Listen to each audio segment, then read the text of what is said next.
አንደኛ ትዳር በራሱ ምንድን ነው? የራሱን ምንነቱ። ሁለተኛ ሰው ለምንድን ነው የሚያገባ? ሶስተኛ ጾታን ማወቅ አለበት። ሴት ምንድን ናት? ወንድ ምንድን ነው? ይህን ሲያውቅ ፈተና ይቀልለታል። ትዳር ምንድን ነው? የክርስቶስና የቤተክርስቲያን ምሳሌ፣ የመለኮትና የትስብእት ምሳሌ፣ የራስና የሰውነት ምሳሌ፣ የእነዚህ ሁሉ ምሳሌ ነው። አንድ ሰው ሚስቱን ቢፈታ ወይም አንዲት ሴት ባሏን ብትፈታ መለኮትና ትስብእት ተለያይተዋል ብሎ መካድ ነው ማለት ነው። የዚያ ምሳሌ ስለሆነ ማለት ነው። የመለኮት ገንዘብ ለስጋ ነው፣ የስጋ ገንዘብ ለመለኮት ነው። ይሄ ነው ተዋህዶ ማለት።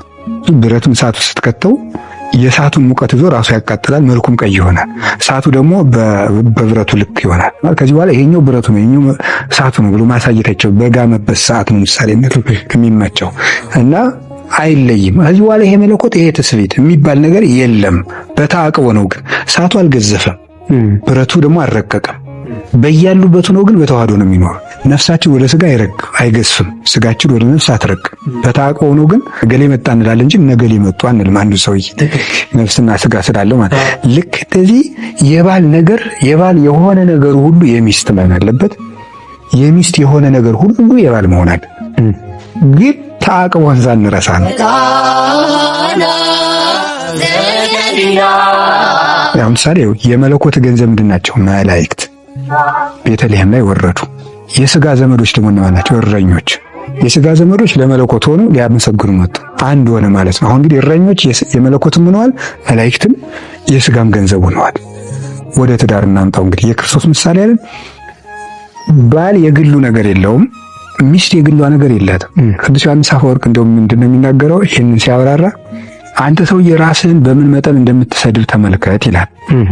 ለምሳሌ አንድ ባል ሚስት ያገባል፣ በመኝታ አንድ ሆነው ይዋሃዳሉ። ሚስትም እንደዚሁ። አሁን ይህ ሰውዬ ራሱን ሰጥቶ ጨርሷል። ራሱን ሰጠ። እንግዲህ ከኋላ ሴትዮ የማታውቀው አካል የለውም። ከፍጥረት ሁሉ ትልቁ ማን ነው? ሰው። ከዛ ገንዘብ ግን የግልህ ብታኖር ራስህን ልብስን አውልቀህ ሰጥተሃታል። ሳንቲም ግን አሰጣትም። ስለዚህ ሳንቲሙ ካንተ ይበልጣል ማለት ነው። ያኛው ነው የሚበልጠው። ራስህን አረከስከው። በዚህም አንቺንም እንደዛው ሴቷንም እንደዚህ ነው የሚላል። ራስሽን ከሰጠሽ በኋላ የግል የምትኮሪነበት ነገር ካስቀረሽ ያ ቁስ ወይም የሆነ ነገርሽ ካንቺ በልጧል ማለት ነው። ራስን ማዋረድ ነው። ጥርጥሩን ደግሞ ያመጣል። አንቺ ሴት ራሱን ከሰጠሽ በኋላ ሳንቲም አይሰጠኝም ብለሽ ለምን ትጠረጥሪዋለሽ? እሷንም እንደዚሁ ያላቸው ከሆነ ማለት እና መጀመሪያ ሰው በማዋሃድ ነው መጀመሪያ ያለበት። ከዛ እዚህ ውስጥ ምን ተባለ? ተአቅቦ። እንደዚህ ባልና ሚስት ሲዋሃዱ በተአቅቦ ነው። በተአቅቦ ማለት ቱሳሄ የለም። ቱሳሄ ማለት ለምሳሌ ውሃና ማር፣ ወተትና ቡና ማለት ነው። መቀላቀል ስለሆነ አዲስ ሌላ ነገር ነው ያመጡ። ቡናውም ራሱን አጥቷል፣ ወተቱም ራሱን አጥቷል። የሆነ ነገር ነው የፈጠሩልን ሌላ ነገር። ማር ብቻም አይደለም ውሃ ማይልም። ይሄ ብርዝ የሚባለው ሌላ ነገር ነው ያመጡልን። ስለዚህ የክርስቶስ ተዋህዶ ግን እንደዚህ አይደለም። ይሄ ምንድነው የሚባለው? ዩናይትድ ዋን ነው የሚባለው እንጂ ነጠላ ዋን አይደለም። የተዋሃደ አንድ ነው እንጂ ነጠላ አንድ አይደለም። አሁን ሴትዮይቱ ስታገባው ራሷን ጨርሳ አይጠፋላትም። በአስተዳደጓ የያዘችው ነገር፣ ስትማር ያመጣችው ነገር፣ ከጓደኞቿ የለመደችው ነገር፣ በጾታዋ የራሷ የሴትነት ጠባይዋ፣ እነዚህ ነገሮች ጨልጣ ወደ ራሷ ትመጣለት። ሰው እንግዲህ የሚፈልገው ምንድነው? ለምን እኔ እንዳልኩት አትሆኝም ነው። አትሆንም ሴትዮ። ማዋሃድ እንጂ ማደባለቅ አይደለም። ሰውየውም እንደዚህ ነው። በጓደኞቹ ያመጣው፣ በትምህርት ያመጣው፣ በአስተዳደግ ያመጣው፣ በኑሮ ሁኔታ የሚያመጣው የራሱ የሥራ ብዛቱ ሊሆን ይችላል። እነዚህ ሁሉ የሚያመጡ ስላለ እነዚህ ነገሮች ና እንደኔ ይሁን፣ እኔ እንደምታስብ አስብ አይባልም። አሁን አንድ ልጅ በል እንለዋለን። 2 ዓመት ከሆነ ነው የሚለው። እንዴት አትልም ተብሎ አይደበደብም ይሄ ልጅ። ምክንያቱም አሁን በራሱ ሁኔታ ውስጥ ነው የሚኖረው ይሄ ሰውዬ። ስለዚህ እንደ ራሱ ወርደን የምናወራው ማለት ነው። ሰው በህይወቱ የሚወደው ነገር ቢኖር የሚረዳው ሰው ነው። ከተረዳንለት ወደ ራሱ ካወረን ድክመቶቹ ሁሉ ተትቶ ለኛ መኖር ይጀምራል። እነዚህን እንዲያደርጉ ነው እግዚአብሔር ከባልና ከሚስት በላይ የሚሰጠው በምድር ላይ ክቡር ነገር የለም።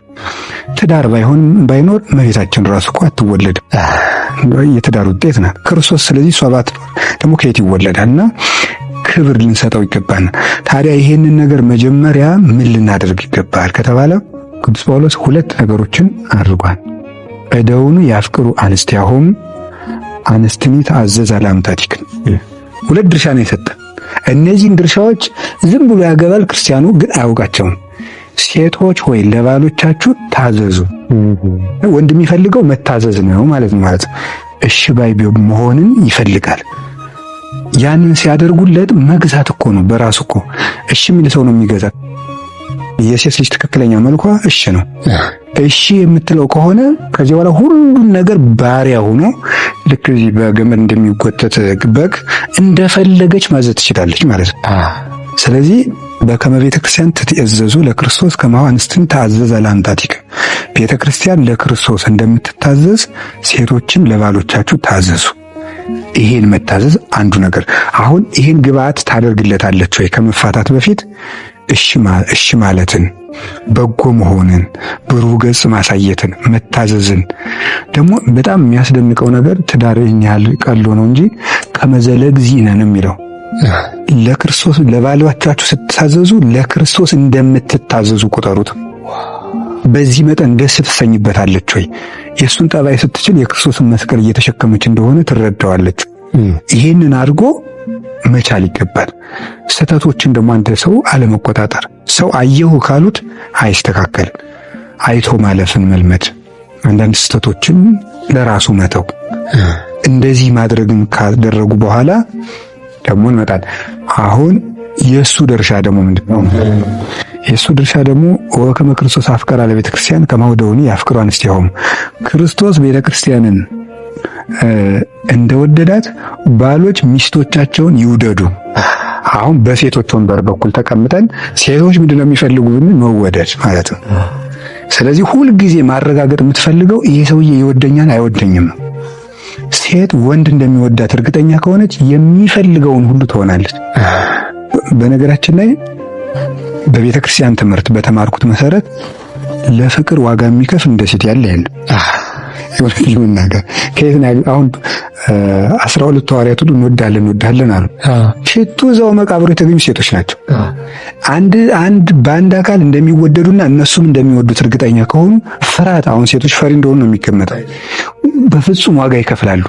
ግን በዚያ ሰው ዘንድ ቦታ እንዳላቸው ግን እርግጠኛ መሆናቸው ግን ጊዜ ፈጅቶ የሚገኝ ነገር ነው። በብዙ ነገር ፈትነው አረጋግጠው ነው ያን የሚያደርጉ። ሰው እንደዚያ ካልሆነ አይወደኝም ብለው ካሰቡ ግን አይጨበጡም። ፍጹም መጽሐፈ ምሳሌ ስንተረጉም እንደምናገረው በሴትና በሌሊት የሚታወቅ ነገር የለም። ምንም መርምሮ ማወቅ አይቻልም። ምንም እየሳቁ ተቆጥተው ይሁን፣ ተቆጥተው እየሳቁ ይሁን፣ እየታዘቡ ይሁን፣ እየፈተኑ ይሁን፣ በትክክል ቃል እየገቡ ይሁን ማረጋገጥ አይቻልም። እግዚአብሔርም በጣም ብዙ ሴቶች ብዙ ልጆችን የማሳደግ ኃላፊነት በእነሱ ስላለ አይምሯቸውን በተለየ ውስብስብ አድርጎ ኃይል ጨምሮ ነው የሰጣቸው። አሁን ባል ነው ማጫ የሚሰጥ ማለት ጥሎሽ የሚጥለው ምክንያት ምንድነው? አከብርሻለሁ በጣም ነው የምወድሽ ማለት ነው። ስለዚህ መውደዱን እየገለጠ መወደድ አይደል የምትፈልገው? በነገራችን ላይ ስጦታ የሚሰጠው አንድ ሰው ልቤን እሰጥቻለሁ ግን እንዳልሰጥ ለኔ ያስፈልገኛል ነው፣ እዚህ ውስጥ መቀመጥ አለበት። ስለማልሰጥ ልቤን በቃው በኩል ገልጫለሁ ነው ሐሳቡ። የኔ ገንዘብ የሷ ነው፣ ስጦታ የምሰጣት ለምንድን ነው ምናምን ይላል ሰው ማለት ነው።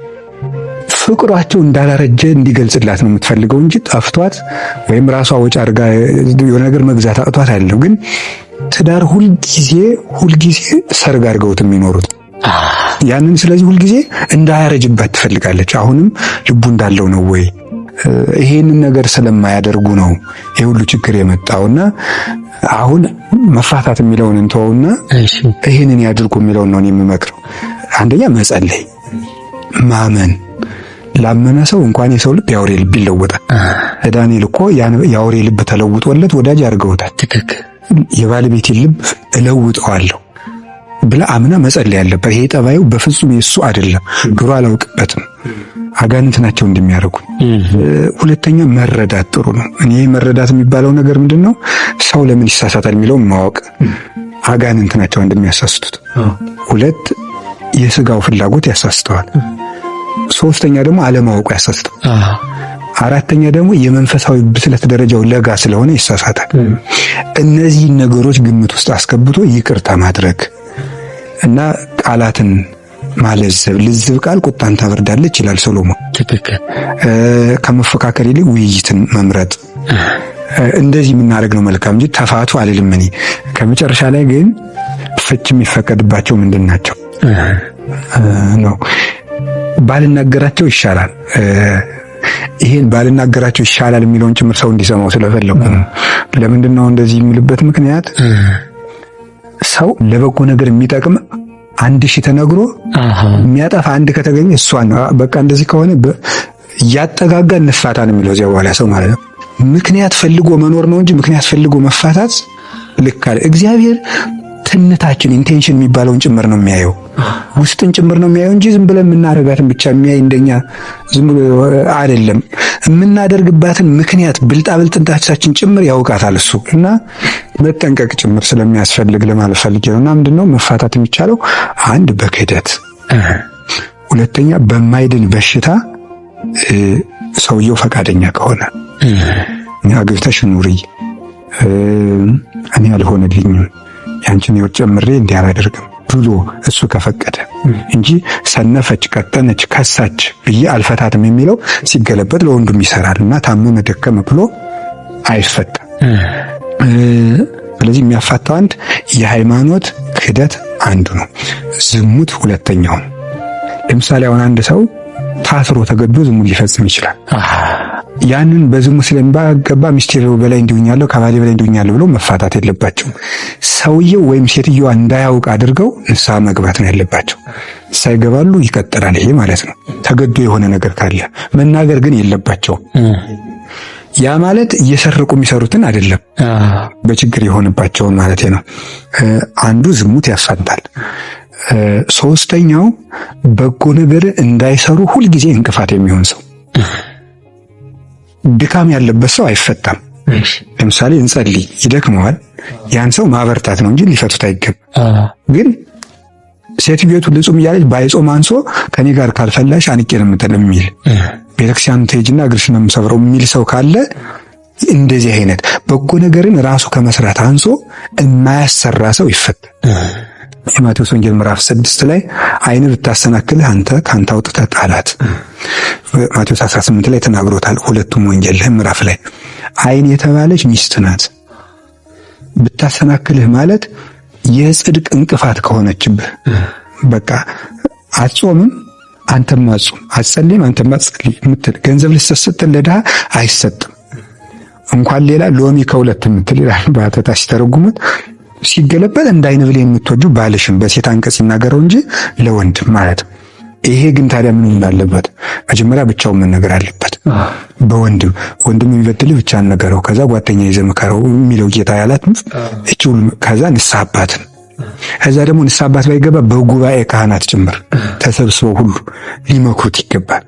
ይሄ ሁሉ ከሆነ በኋላ ነው ይሄ ሁሉ ሊፈታ የሚችለው ማና ይሄኛውን ነገር ግን ማስመከር መቻል፣ የራስን ድርሻ መውሰድ፣ መጸለይ፣ ጊዜ መውሰድ፣ ወደ ውስጥ መመልከትን ይፈልጋል እንጂ እንደዚህ ባልን ቁጥር ሰይጣን የሌለበት መሬት ስለሌለ የትም ብንሄድ ሰይጣን አለ። ሰይጣን የማይከተለው ሰው ስለሌለ ሰው ብንለውጥም እዚያ ሰው አጠገብም ሰይጣን አለ እና የተሻሻለ ስምና የተሻሻለ አካል ነው የሚኖር እንጂ ሰው ሁሉ ደካማ ነው። ይሄ ነው ያለው ነገር። ቃለ ሕይወት ያሰማልን።